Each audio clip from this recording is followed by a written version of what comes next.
So we all know large language models are just incredible. They can write code, they can summarize dense reports, they can even whip up a poem on the spot. But here's the thing. For all that brain power, they've got this one huge problem. They're basically brilliant brains stuck in a jar. They have no standard, easy way to connect to the outside world, to real data, to real tools. But what if? What if we could give that brain a single, universal plug to connect to literally everything? Well, that's exactly the promise of a new protocol we're going to break down today. Okay, so here's how we're going to tackle this. First, we're going to really get into why AI is so walled off in the first place. Then we'll introduce the hero of our story, MCP, this protocol that's basically a universal translator for AI. After that, we'll get a little geeky and pop the hood to see how it actually works.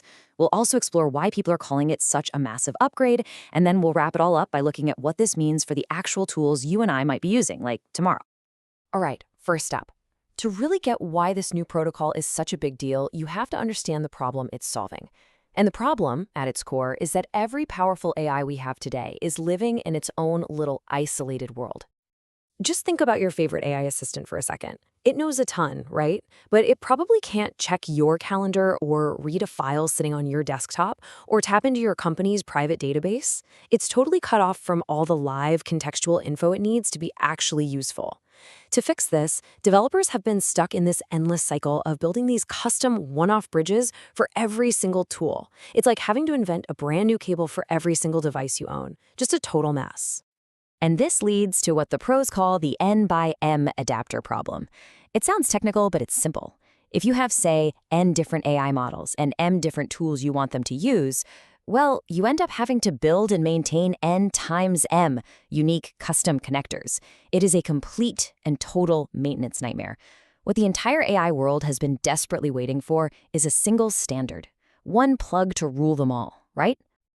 So out of that tangled, nightmarish mess comes this unbelievably elegant solution, the Model Context Protocol. And honestly, this is where the story gets really exciting. And this quote just nails it. Think of MCP as the USB-C port for AI. It's perfect. Instead of that junk drawer we all have, the one overflowing with a dozen different chargers and adapters, MCP is designed to be that one universal port for AI. A single standard plug that just works. It lets any AI connect to any tool as long as they're both speaking the same language. Okay, so if we're getting official about it, what is MCP? It's an open protocol. That just means it's a set of rules, a common language that lets AI applications talk to all these external tools and data sources. The whole point is to create connections that are consistent, that can scale up, and that you can reuse over and over again. And this is exactly why it's being seen as such a massive leap forward. Seriously, this isn't just another connector, it's a whole new playbook for how AI interacts with the rest of the digital world, which, you guessed it, is why it's earned that awesome nickname, Function Calling 2.0. So this all sounds great, but how does this USB-C port actually, work? Let's pop the hood for a minute and take a look at the moving parts. I promise it's not as scary as it looks. Okay, I know this diagram looks a little intimidating at first glance, but the core idea is actually super simple. You see that shared context box right there in the middle? Just think of that as a shared whiteboard. The AI, that's the internal agents over on the left, it can write questions and requests on this whiteboard. Then the tools and data sources, the external agents on the right, they can see those requests, go do the work, and then write the answers right back on the whiteboard for the AI to read. It's basically a central meeting place where the AI and all its tools can coordinate in real time. Let's boil that diagram down to its three essential players. First up, you've got the MCP host. That's the main AI app you're using, like a chatbot or a code editor. Now, the host uses an MCP client. You can think of that as the AI's mouth to ask for stuff.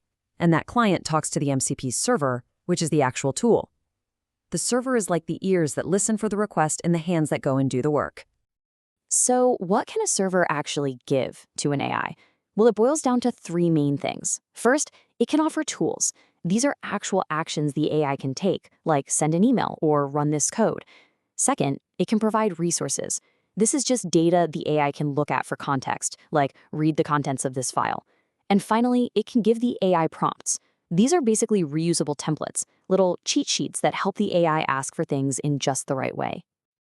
Okay, so now that we've got a handle on how it works, let's talk about why this is so much better than what we had before. This is where that whole function calling 2.0 idea really starts to click. The evolution here is pretty straightforward when you lay it out. We started way back with developers having to manually code every single API call. Ugh. Then, around 2023, we got the first version of function calling, which, don't get me wrong, was a huge breakthrough. It let AIs trigger simple one-off actions. But now, MCP is stage 3, a fully standardized framework where communication is persistent and goes both ways. And this table really shows you the night and day difference. The first generation of function calling, it was locked into specific vendors, it was one way, the AI could talk but the tool couldn't talk back, and it was stateless, meaning it forgot everything after each request. MCP flips that entire script. First, it's an open standard, so it's universal. Anyone can use it. Second, it's two-way. This is huge. It means the tool can actually send updates back to the AI without being asked. And maybe most importantly, it's stateful. This means it remembers the conversation. The connection stays open, so the AI and the tool can have a real ongoing dialogue, not just a one-time command. Okay, theory is great, but what does this actually do? What does it let us build? Let's ground this in some real-world examples and see how MCP is already being used out there today. For developers, this is an absolute game changer. Seriously. Imagine your AI coding assistant doing more than just suggesting a line of code.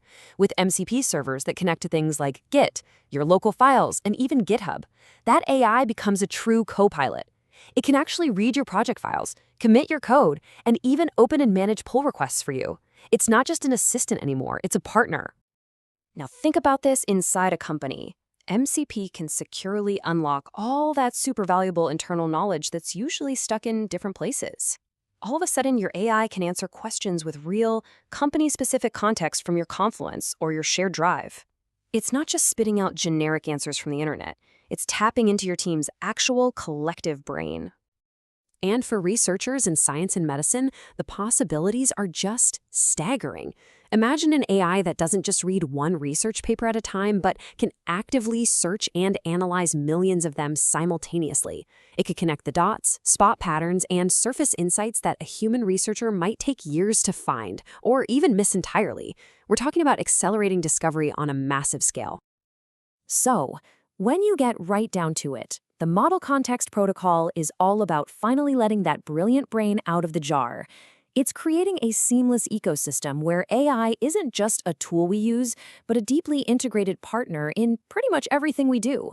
Which, of course, leaves us with one massive and very exciting question to ponder.